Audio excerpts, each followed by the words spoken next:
మనం నిన్నటి రోజున తెలంగాణ రాష్ట్ర అసెంబ్లీలో అసెంబ్లీ సాంప్రదాయాల్ని ఏ రకంగా తుంగలో తొక్కబడ్డాయి, అసెంబ్లీలో స్పీకర్ గారి పక్షపాత వైఖరి ఎట్లా ఉండేది, అసెంబ్లీలో ముఖ్యమంత్రి రేవంత్ రెడ్డి గారు ఎటువంటి దుర్భాషలు ఆడుతూ వాళ్ళు మాట్లాడినారు, ఇవన్నీ కూడా నిన్న తెలంగాణ సమాజం మొత్తం కూడా చూడడం జరిగింది.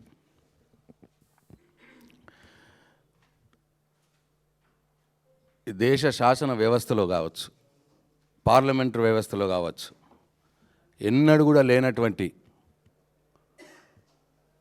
ఒక సాంప్రదాయాన్ని నిన్న తెలంగాణ రాష్ట్ర అసెంబ్లీలో చూడడం జరిగింది. ఒక క్వశ్చన్ అవర్లో సమాధానం చెప్తున్ననే మిషతో సభానాయకుడైనటువంటి ముఖ్యమంత్రి రేవంత్ రెడ్డి గంటన్నర సేపు ఒక ప్రశ్నోత్తరాలు క్వశ్చన్ అవర్లో మాట్లాడడం అనేది అసలు ఈ రాష్ట్ర శాసన వ్యవస్థ చరిత్రలో కావచ్చు, పార్లమెంట్ వ్యవస్థ చరిత్రలో కావచ్చు, ఎక్కడ కూడా జరగలేదు. అంటే రాష్ట్ర శాసనసభని ఇవాళ ముఖ్యమంత్రి గారు గాంధీ భవన్ లాగానో, వాళ్ళ కాంగ్రెస్ పార్టీ మీటింగ్లు పెట్టుకుంటే పార్టీ మీటింగ్ల మాదిరిగానో వాడుకోవడం జరుగుతూ ఉన్నది. అసలు మూసీ సుందరీకరణ, మూసీ ప్రక్షాళన మీద క్వశ్చన్ ఉండేది. క్వశ్చన్లో సభ్యులు ప్రశ్నలు అడిగినారు. మా డిప్యూటీ లీడర్ హరీష్ రావు గారు స్ట్రేట్గా ప్రశ్నలు అడిగినారు. ఏమని? మీరు మూసీ సుందరీకరణ పేరు మీద పేదల ఇండ్లు కూలగొట్టినారు. ఆ పేదలకు ఎవరైతే ఇండ్లు మీరు కూలగొట్టిరో ఆ పేదలకు 2013 ల్యాండ్ అక్విజిషన్ ప్రకారం మీరు నష్టపరిహారం ఇచ్చినారా? ఎంతమందికి ఇచ్చినారు? ఎంత ఇచ్చినారు? నంబర్ 1 క్వశ్చన్ ఆయన అడిగింది. నంబర్ 2, మరి ఒకవైపు ఏమో రిటైర్డ్ ఉద్యోగులకు వాళ్ళ పెన్షన్ డబ్బులు ఇవ్వడానికి, వాళ్ళ పిఎఫ్ డబ్బులు ఇవ్వడానికి మీకు డబ్బులు లేవంటున్నారు, నన్ను కోసుకోనరే అని అంటున్నారు. ఫీజు రియంబర్స్మెంట్కు డబ్బులు లేవంటున్నారు, ఫీజు రియంబర్స్మెంట్ బకాయిలు ఇవ్వడానికి డబ్బులు లేవంటున్నారు. ఇట్లా ఏదైనా సరే నా ఒక పైస లేదు, నన్ను కోసుకోనరి, లోన్లు ఉడతలేవు, అప్పులు ఉడతలేవు, నన్ను చెప్పులు ఎత్తుకపోయేటోడు తిరిగి చూస్తున్నారు, ఢిల్లీకి పోతే ఎవరు నాకు అపాయింట్మెంట్ ఇస్తలేడు అని ఒకవైపు మాట్లాడుతూ, మరి మూసీ సుందరీకరణకు, మూసీ ప్రక్షాళనకు ఒకసారి 40,000 కోట్లు ఖర్చు చేస్తామన్నారు, ఒకసారి 70,000 కోట్లు ఖర్చు చేస్తామన్నారు, ఒకసారి 1,00,000 కోట్లు అన్నారు, మళ్ళీ ఒకసారి 1,50,000 కోట్లు ఖర్చు చేస్తామన్నారు. మరి ఏది నిజం? మీరు ఎంత ఖర్చు చేయదలుచుకున్నారు? ఏ పనులు చేపట్టదలుచుకున్నారు? సూటిగా సమాధానం చెప్పండి అని అడిగిండు. ఇక మూడోది, మీరు మూసీలోకి మంచినీళ్ళని తెచ్చి వేస్తామన్నారు. అది మల్లన్న సాగర్ నుంచి వేస్తున్నారా, కొండపోచమ్మ సాగర్ నుంచి వేస్తున్నారా, లేకపోతే గాల్లో నుంచి తెచ్చేస్తున్నారా? మరి కొండపోచమ్మ సాగరు, మల్లన్న సాగరు కాళేశ్వరంలో భాగమేనా? దీనికి కూడా సమాధానం చెప్పాలని అడిగిండ్రు. ఇట్లా స్ట్రేట్గా సమాధానం చెప్పమని అడిగితే ముఖ్యమంత్రి గారు అవేం సమాధానం చెప్పకుండా ఇష్టం వచ్చినట్టు మాట్లాడడం, కేసీఆర్ గారి చావు కోరుకోవడం, హరీష్ రావు గారి మీద బాడీ షేమింగ్ చేయడం, ఆ అద్దాలు తీసేసి చూస్తే మాడి మసైపోతారు అన్నమాట మాట్లాడడం, ఇట్లా అడ్డగోలుగా గంటన్నర సేపు మాట్లాడడం జరిగింది. ఒకసారి ముఖ్యమంత్రి గారు ఏం మాట్లాడిర్రో ఒకసారి దయచేసి ఇగో మీరే చూడాలని చెప్పి విజ్ఞప్తి చేస్తా ఉన్నా. ఆయన దుఃఖం చూడు, ఆయన బాధ చూడు. కడుపులో విషము ఎట్లా అంటే కడుపు నిండా విషయం. ఆ మూసీలో ఉన్న కాలుష్యానికంటే వీళ్ళ కడుపులలో అంతకంటే ఎక్కువ విషయం ఉంది అధ్యక్ష. విషం జిమ్ముతున్నారు. మీరు మూసి కాలుష్యమే ప్రమాదం అనుకుంటున్నారు అధ్యక్ష. ఈ మనుషుల కడుపుల్లో ఉన్న విషయం మూసి కాలుష్యానికంటే ప్రమాదకరంగా తయారైంది అధ్యక్ష. ఏం నొప్పి అధ్యక్ష? నేను ఎవరినైనా విమర్శించిన అధ్యక్ష? నేను ఈ ప్రభుత్వం ఏం కార్యక్రమాలు చేపట్టబోతుందో సభలో సభ్యులు మాకు తెలవాలని అడిగినారు. పాయల శంకర్ గారు ఏం అడిగినారు అధ్యక్ష? మేము సభ్యులము, ప్రభుత్వం ఏం చేస్తుంది? ఆయన నోట్లో నిండా మూసి కంపు పెట్టుకొని ఇవాళ హరీష్ రావు గారి మీద అనడం జరిగింది. ఒక ముఖ్యమంత్రి స్థాయిలో ఉండి అట్లా మాట్లాడొచ్చిన గంటన్నర సేపు అదే రొడ్డ మాటలు మాట్లాడుతుంటే, అదే రోత మాటలు మాట్లాడుతుంటే, అదే కంపు మాటలు మాట్లాడుతుంటే స్పీకర్ గారు ఆయన నిలువరించకపోగా మా సభ్యులు, మా డిప్యూటీ లీడర్లు, అయ్యా మేము అడిగింది ఏంది, ముఖ్యమంత్రి ఏం మాట్లాడుతున్నాడు, మేము అడిగిన దానికి సమాధానం చెప్పాలా అని చెప్పి మా వాళ్ళు అడిగితే మైక్ ఇవ్వమని వేడుకుంటే మైక్ ఇవ్వకుండా ముఖ్యమంత్రి గారిని ఆపకపోవడం ఒకటి, మా వాళ్ళకు దానికి మైక్ ఇవ్వకపోవడం, పైగా ఇంకా స్పీకర్ గారు ఏమన్నారో ఒకసారి చూడండి.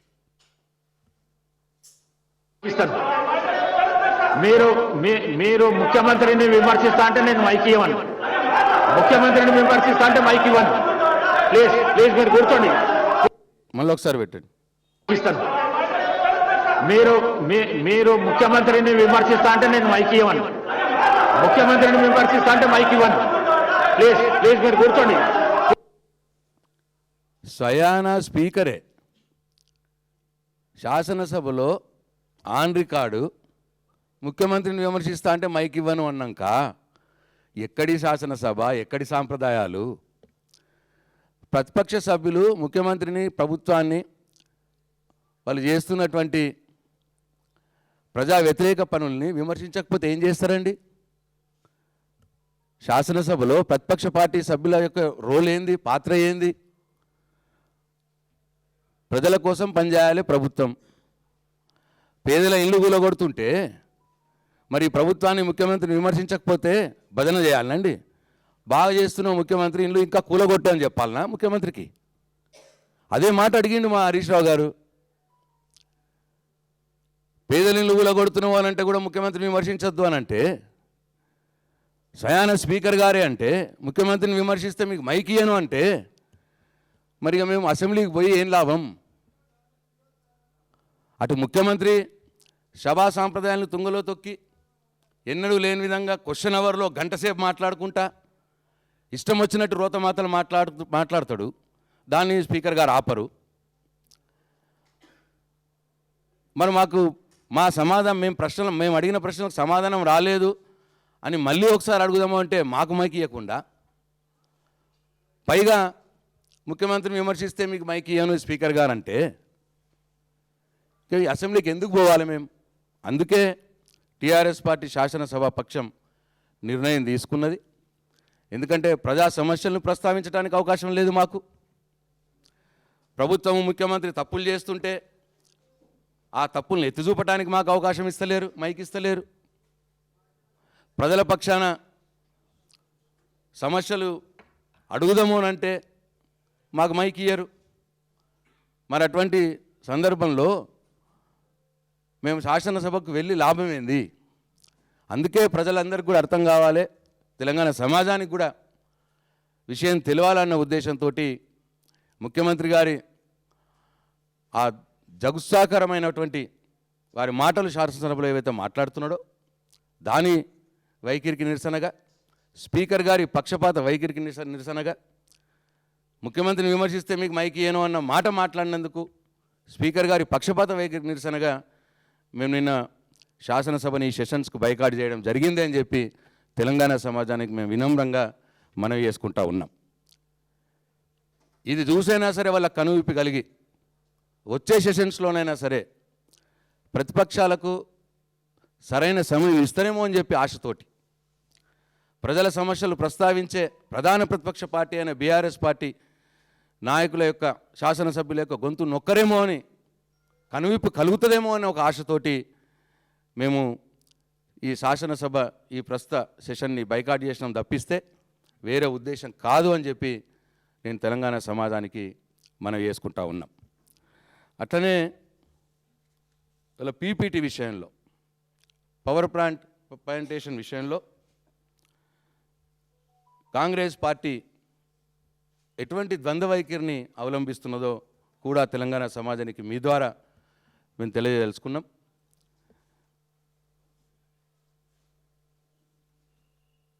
తెలంగాణ తొలి ముఖ్యమంత్రి కేసీఆర్ గారు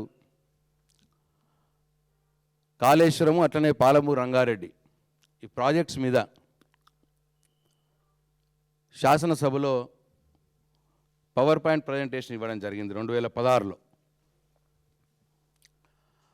ఆ సందర్భంలో ఇదే కాంగ్రెస్ పార్టీ ఆ రోజు వాళ్ళ అన్నది ఏంటంటే, కేసీఆర్ గారి ఉద్దేశం ఏంటంటే ప్రతిపక్షాలు కాళేశ్వరం ప్రాజెక్టు మీద కావచ్చు, పాలమూరు రంగారెడ్డి ప్రాజెక్టు మీద కావచ్చు కేసులు వేసుకుంటూ ఆపుతూ దుష్ప్రచారం చేస్తూ ఉన్నాయన్న ఉద్దేశంతో తెలంగాణ సమాజానికి నిజాలు తెలవాలి, కాళేశ్వరం ప్రాజెక్టు దాంతో లాభం ఏంటి, అట్లనే పాలమూరు రంగారెడ్డి ప్రాజెక్టు తోటి ప్రజలకు రైతులకు ప్రయోజనాలు ఏంటి, ఇవన్నిటి మీద క్లియర్గా మొత్తం అందరికి కూడా తెలంగాణ సమాజానికి అర్థం కావాలి. అది శాసనసభ రికార్డులో ఉండాలి. రేపు రాబోయే సమాజానికి, రాబోయే జనరేషన్ కూడా అది ఎప్పటికి కూడా అందుబాటులో ఉండాలి అన్న ఉద్దేశంతో ఆయన స్పీకర్ గారిని అనుమతి తీసుకొని పీపీటీ ఇవ్వడం జరిగింది రాష్ట్ర శాసనసభలో. అయితే ఆ సందర్భంలో ఇదే కాంగ్రెస్ శాసనసభ పక్షం వాళ్ళు ఆ రోజు స్పీకర్ గారికి ఒక లెటర్ రాయడం జరిగింది. మీ అందరికీ గుర్తుండాలి, వీరు ఆ రోజు బైకాట్ చేసినారు, రాలేదు. ముఖ్యమంత్రి గారి పీపీటీకి 2016లో శాసనసభలో వీళ్ళు శాసనసభలో బైకాట్ చేసినారు. ఆ పవర్ ప్లాంట్ ప్రజెంటేషన్కి వాళ్ళు రాలేదు. అయితే అప్పుడు వీళ్ళు స్పీకర్ గారికి రాసిన ఉత్తరం ఇది. ఇక తెలంగాణ కాంగ్రెస్ లెజిస్లేటివ్ పార్టీ మార్చి 30, 2016 ఆ రోజు కాంగ్రెస్ శాసనసభ పక్షం రాస్తూ దీంట్లో సంతకం పెట్టింది ఇప్పుడు ఎవరైతే పవర్ ప్లాంట్ ప్రజెంటేషన్ ఇవ్వబోతున్నారో ఇరిగేషన్ శాఖ మంత్రి ఉత్తమ్ కుమార్ రెడ్డి గారు టీపీసీసీ ప్రెసిడెంట్ హోదాలో అట్లనే శాసనసభ్యుడు హోదాలో ఆ రోజు సంతకం పెట్టిరు ఈ ఉత్తరం మీద. అట్లనే ఇప్పుడు ఎవరైతే ఫైనాన్స్ మినిస్టర్ ఉన్నారో భట్టు విక్రమార్క గారు ఆ రోజు కూడా ఆయన సంతకం పెట్టినారు దీంట్లో. అట్లనే పద్మావతి గారు ఇవాళ సభ్యురాలుగా ఉన్నది, ఆమె కూడా సంతకం పెట్టింది. అప్పుడు వాళ్ళు ఈ లెటర్లో వాళ్ళు ఏమన్నారంటే స్పీకర్ గారికి ఉద్దేశిస్తూ, we would not be able to attend if the audio visual presentation is held in the assembly because it is against the standards and traditional parliamentary practice followed in the parliament or in any assembly in India. అంటే power plant presentation అనేది parliamentary సాంప్రదాయాలకు విరుద్ధం. అసెంబ్లీలో కానీ పార్లమెంట్లో కానీ power plant presentation ఇవ్వకూడదు. మీరు పార్లమెంట్ సాంప్రదాయాలకు, అసెంబ్లీ సాంప్రదాయాలకు విరుద్ధంగా మీరు పవర్ ప్లాంట్ ప్రజెంటేషన్ ఇస్తున్నారు కాబట్టి మేము అటెండ్ కాము, మేము రాము, ఆ పీపీటీ ప్రజెంటేషన్ అసెంబ్లీకి మేము రాము అని రాలేదు కూడా ఆ రోజు వాళ్ళు రాసిన ఉత్తరం. ఇవాళ వాళ్ళే మళ్ళీ పవర్ పాయింట్ ప్రజెంటేషన్ ఇస్తూ ఉన్నారు. ఆ రోజు ప్రతిపక్షంలో ఉన్నప్పుడేమో పీపీటీ అసెంబ్లీలో ఇవ్వడం తప్పు, ఇవాళ అధికారంలో ఉంటేనేమో పీపీటీ అసెంబ్లీలో ఇవ్వడం కరెక్ట్. వీరి ద్వంద్వ ప్రమాణాలని దయచేసి తెలంగాణ సమాజం ప్రజలు అర్థం చేసుకోవాలని కోరుతా ఉన్నా. వారు బైకాట్ కూడా చేసినారు ఆ రోజు. అదే మేము వీళ్ళు ప్రభుత్వం మాకు బీఏసీలో చెప్పినారు, వాళ్ళు మేము పవర్ ప్లాంట్ ప్రజెంటేషన్ ఇస్తాము అని చెప్పినారు. అప్పుడు మేము బీఏసీలో అడిగినాం, అయ్యా మీరు పవర్ పాయింట్ ప్రజెంటేషన్ ఇస్తే మా వైపు వాదన కూడా ప్రజలకు చెప్పుకోవాల్సినటువంటి హక్కు మాకుంటుంది, మాకు కూడా అసెంబ్లీలో పవర్ పాయింట్ ప్రజెంటేషన్ ఇవ్వడానికి అవకాశం ఇవ్వండి అని బీఏసీలో హరీష్ రావు గారు నేను ఇద్దరం రిక్వెస్ట్ చేసినాం స్పీకర్ గారిని. అప్పుడు మేము ఇయ్యము అని చెప్పినారు, మీకు ఇయ్యము అని ఎల్ఏ మినిస్టర్ గారు బట్టి విక్రమార్క గారు చెప్పినారు. మేము స్పీకర్ గారికి లిఖితపూర్వకంగా కూడా వారికి ఇచ్చినాం. ఒకవేళ మీరు అధికార పక్షానికి ప్రభుత్వానికి పాలమూరు రంగారెడ్డి లేదు కృష్ణానది జలాల మీద పవర్ పాయింట్ ప్రజెంటేషన్ అవకాశం ఇస్తే ప్రధాన ప్రతిపక్షంగా మాకు కూడా మేము ప్రజలకు నిజాలు చెప్పుకోవాల్సిన అవసరం ఉన్నది. ప్రభుత్వ వాదనే ప్రజల్లోకి పోతుంది, మా వాదన కూడా మేము ప్రజల్లో చెప్పుకోవాల్సిన బాధ్యత హక్కు మాకు ఉన్నది. కాబట్టి మాకు కూడా పీపీటీ ఇచ్చే అవకాశం ఇవ్వండి అని చెప్పి మేము స్పీకర్ గారికి 29/12/2025 29వ తారీఖు నాడు మేము లిఖితపూర్వకంగా బీఆర్ఎస్ శాసనసభ పక్షం మేము వారికి అడగడం జరిగింది. అయితే మేము అట్లా అనలేదు, వాళ్ళు పీపీటీ ఇవ్వడం తప్పు అని మేము అనలేదు. కాంగ్రెస్ పార్టీ అన్నది ఆ రోజు పీపీటీ ఇవ్వడం తప్పు, అది సాంప్రదాయాల విరుద్ధం, పార్లమెంటరీ ప్రాక్టీస్ కాదు, రాజ్యాంగ విరుద్ధం, ఇవన్నీ మాటలు మాట్లాడారు. అప్పుడు ఈ ముఖ్యమంత్రి గారు తెలంగాణ టీడీపీకి తరఫున ఆయన కూడా అదే మాట్లాడింది. ఆయన కూడా అప్పుడు మాట్లాడుతూ ఇది రాజ్యాంగ విరుద్ధం, వాళ్ళకే ఎట్లు ఇస్తారు, 120 మంది శాసనసభ్యులకు సమాన హక్కులు ఉంటాయి, మాకు కూడా ఇవ్వాలన్నమాట మాట్లాడిండు.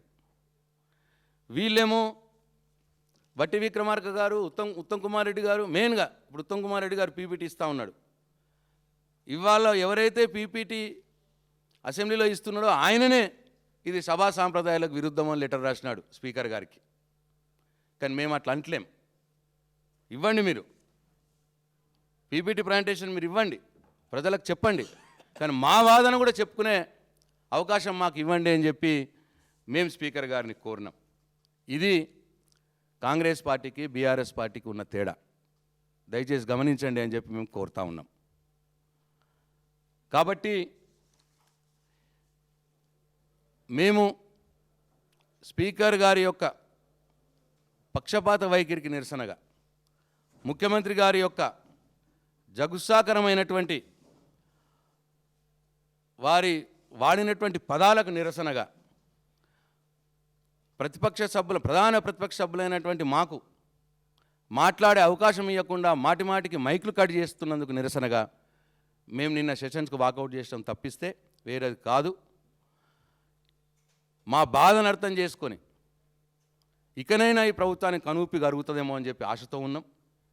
ఇకనైనా మా గొంతులు నొక్కకుండా ప్రజల పక్షాన పోరాడే బాధ్యత మా మీద ఉన్నది. కాబట్టి మా బాధ్యతను నిర్వర్తించుకునే అవకాశం ఇకనైనా స్పీకర్ గారు కల్పిస్తారని చెప్పి ఆశాభావంతో మేమున్నాం. జై తెలంగాణ.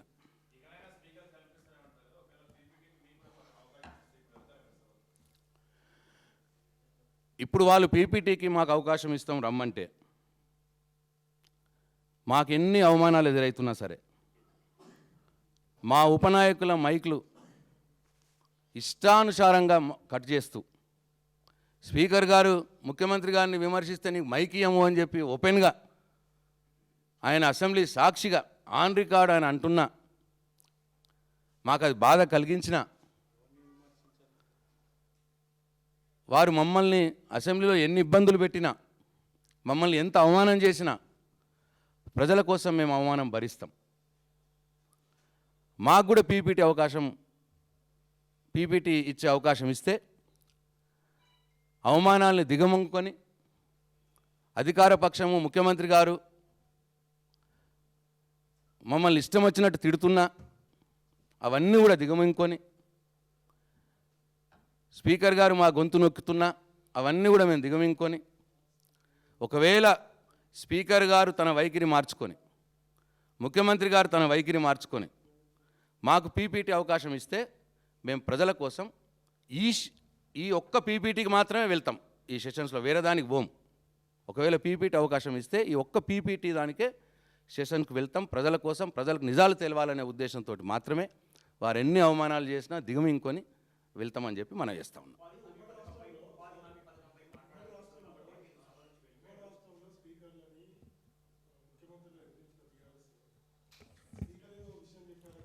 గంగుల గారు మాట్లాడు. ఒక్క నిమిషం.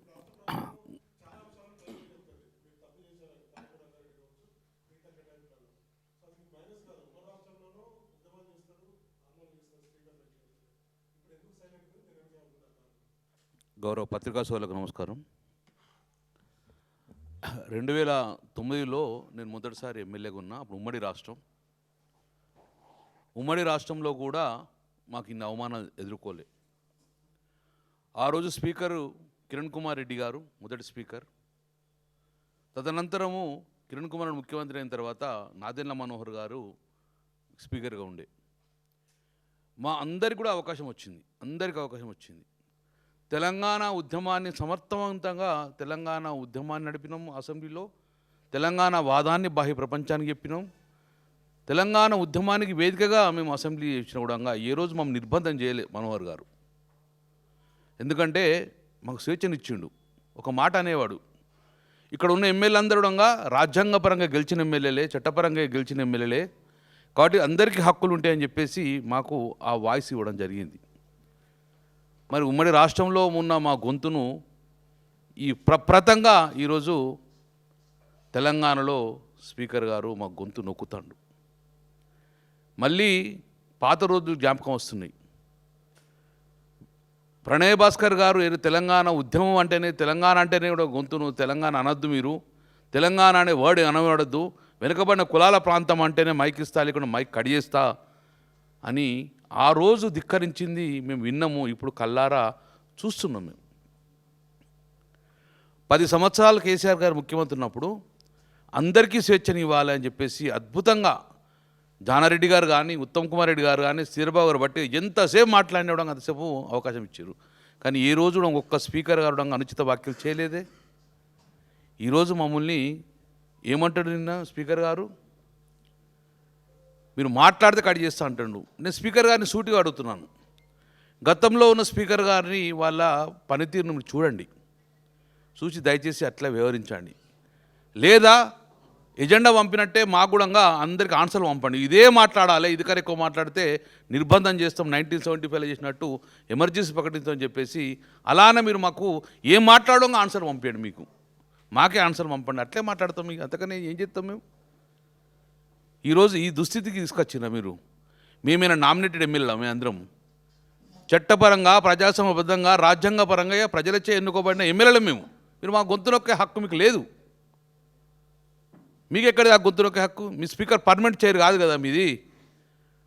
మా గొంతును మీరు గొంతు నొక్కే ప్రయత్నం ఎందుకు చేస్తుర్రు? మా వాయిస్ వినిపిస్తాం కదా. కాబట్టి స్పీకర్ గారు డెఫినెట్గా మీరు వ్యవహారశీలు మార్చుకోవాలి. మా గొంతు నొక్కే ప్రయత్నం మానుకోండి, మాకు స్వేచ్ఛనివ్వండి. ఉమ్మడి రాష్ట్రంలో మమ్మల్ని ఇంత నిర్బంధం చేయలేదు. ఉమ్మడి రాష్ట్రం మాకు గొంతు నొక్కలేదు. మేము కాలిపోయిన మోటార్లు, ప్రజా సమస్యలు కాలిపోయిన మోటార్లు తీసుకెళ్ళినాం, ఎండిన నారు తీసుకెళ్ళినాం, తెలంగాణ ఉద్యమంలో కూడా జరిగిన ప్లకార్డ్ తీసుకెళ్ళినాం. మరి ఈరోజు ఎందుకు ఏమైంది మీకు? ఎందుకోసం మా గొంతు నొక్కే ప్రయత్నం చేస్తున్నాం? స్పీకర్గా మీరు పక్షపాత వహించకండి. ముఖ్యమంత్రికో రూలు, మాకు రూల్ ఉండదు. అక్కడ ఉన్న సుమారు 119 మందిలకు అందరికీ ఒకటే సమాన హక్కు ఉంటుంది. అది కాపాడే బాధ్యత ఒక గౌరవ చైర్ మీద మీరు ఉన్నది. కాబట్టి మీరు దయచేసి ఆ చైర్ను డెఫినెట్గా మీకు మా కోసం పనిచేయాలని చెప్పేసి నిర్బంధం చేసుకుంటా గొంతు నొక్కే ప్రయత్నం చేస్తే మాత్రము నిజంగా అది చాలా దుర్మరణ పరిస్థితి. గతంలో తెలంగాణ ఉద్యమంలో మేము ఉమ్మడి రాష్ట్రంలో మాకు అవమానం జరగలేదు, మీరు మాకు అవమానం చేసే విధంగా వ్యవహరించారు కాబట్టి మేము నిన్ను బైకాట్ చేసినాం. ఇప్పటికైనా మీ వ్యవహారశీలు మార్చుకొని ప్రతిపక్షాలు కూడా సమయం ఇవ్వండి. ప్రతిపక్షాలు మాట్లాడితే మా పర్సనల్ ఇష్యూ మాట్లాడలేం, ప్రజా సమస్యలు ఏది ఉన్నారో అదే మాట్లాడతాం మేము. నేను ముఖ్యమంత్రి గారుగా కావాల్సుకొని గిల్లి కజ్జాలు పెట్టుకొని మమ్మల్ని తిట్టే ప్రయత్నం చేశారు. ఏమాత్రమే ఒక్క వాయిస్ కూడా మాట్లాడలే. అన్పార్లమెంటరీ వాళ్ళే ముఖ్యమంత్రిని మాట్లాడలే, పర్సనల్ ఎవరితో మాట్లాడలే. కేవలము మా హక్కుల కోసము కాళేశ్వరం నీళ్ళ గురించి మాట్లాడితే గిల్లి కజ్జాలు పెట్టుకొని ఒకటే ఎజెండా, ముఖ్యమంత్రి కాదు ఒకటే ఎజెండా, ఎట్టి బస్సులో బీఆర్ఎస్ నాయకులు తిట్టాలి, కడుపు నిండా తిట్టాలి. ఇదాంటి వ్యవహారం నడిచేది? 4 సంవత్సరాలు మేము 4 టర్ము 4 పర్యాలు సుమారు 20 సంవత్సరాల నుంచి ఎమ్మెల్యే ఉన్నాం. ఎప్పుడు ఇటువంటి ఫేస్ కాలే మేము.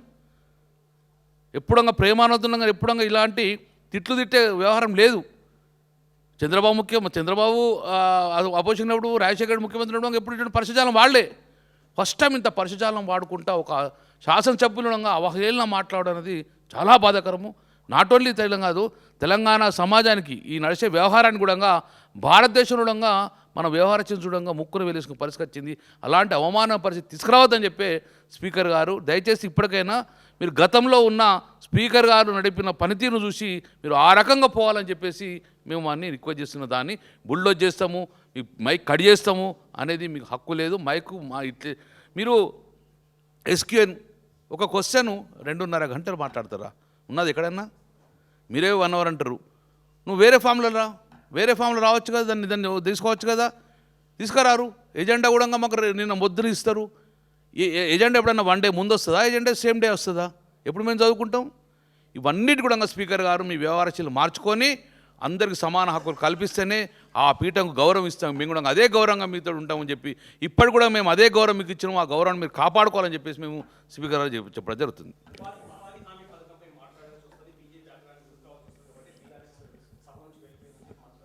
మేము ఇప్పటికి కూడా మీ వ్యవహారాలు మార్చుకుంటే ఈరోజు వచ్చేందుకు సిద్ధంగా ఉన్నాము. మీరు మా వ్యవహారాలు మార్చుకొని మా కూడా న్యాయం చేస్తే డెఫినెట్ మేము వస్తాం. ఇప్పుడు ఉపాధి హామీ పథకం షార్ట్ డిస్కషన్ పెట్టినారు. ఏం చేసిందండి గవర్నమెంట్? 2 గంటలు ఒకటే ఒక క్వశ్చన్ మీద నడిపించింది. షార్ట్ డిస్కషన్కి అవకాశం ఇచ్చినట్ట అది? ఎక్కడన్నా 2 గంటలు ఒక క్వశ్చన్ మీద ఎప్పుడైనా జరిగిందా అండి? గంట సేపు మాట్లాడతాడా? గంటంబావు మాట్లాడిన ముఖ్యమంత్రి. ఏది మంత్రి సమాధానం ఇచ్చినాక శ్రీధరబాబు గారిని కూర్చో అని చెప్పని ఆయన ఒక ఎల్ఏ మినిస్టర్ పాపం మధ్యలోనే కూర్చో అని, నీకు తెలియదు కూర్చో అని ఈయన గంటంబావు మాట్లాడిండు. ఇంకెక్కడి షార్ట్ డిస్కషన్కి ఇంకా ఎక్కడుందండి? ఎందుకు మాట్లాడమండి షార్ట్ డిస్కషన్స్కి? మేము ఉపాధి హామీ పథకం గురించి ఎందుకు మాట్లాడడం? నేను జగదీశ్వర్ రెడ్డి గారు మాట్లాడటానికి సిద్ధంగా ఉంటాం మేము.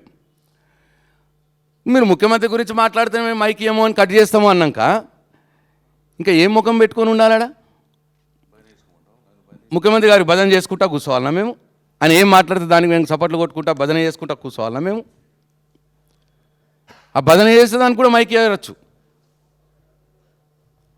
అంటే ఇంత అప్రజాస్వామికంగా ఒక నియంతలాగా ఒక రాజరిక వ్యవస్థలాగా అసెంబ్లీని గాంధీ భవన్ లాగా మార్చుకొని అసెంబ్లీని ఆయన జూబ్లీహిల్స్ ప్యాలెస్ లాగా మార్చుకొని ఇష్టం వచ్చిన రీతిలో వ్యవహారం చేస్తుంటే స్పీకర్ గారు ఆయన నిలువరించకపోగా ఆయనను విమర్శిస్తే మీకు మైక్ కట్ చేస్తామో అని స్పీకర్ గారు బహిరంగంగా అన్నాక ఇంకా మాకు ఏముందండి? ఇంకా ప్రధాన ప్రతిపక్షంకు ఇంకా ఏముంది? మాకు అసెంబ్లీలే మాకు సరైన స్థానం లేకపోతే ఇంకా మేము ప్రజల క్షేత్రంలోకి పోవాల్సిందే, ప్రజాక్షేత్రం పోవాల్సిందే. కాబట్టి మాకు జరుగుతున్న అవమానాల్ని, మాకు జరుగుతున్న మేము తింటున్న తిట్లని అన్నీ కూడా ప్రజలు చూస్తూ ఉన్నారు. ప్రజల క్షేత్రంలో మేము తెలుసుకుంటామని చెప్పి ఈ సెషన్స్ బైకాట్ చేయడం జరిగింది.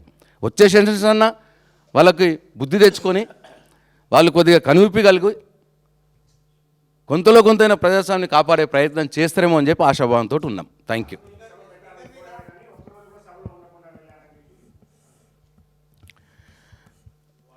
మీరు మీడియా వాళ్ళని అడగాల్సిన ప్రశ్నలు మమ్మల్ని అడుగుతున్నారు. మేము ఉంటామనే పోయినాం కదా. మీరు ముఖ్యమంత్రిని విమర్శిస్తే మైకే ఇయ్యము, మైక్ కట్ చేస్తాను స్పీకర్ గారని మైక్ కట్ చేస్తే మేము అక్కడ కూర్చొని ఏం చేయాలా? భజన చేసుకుంటూ కూర్చోవాలనా?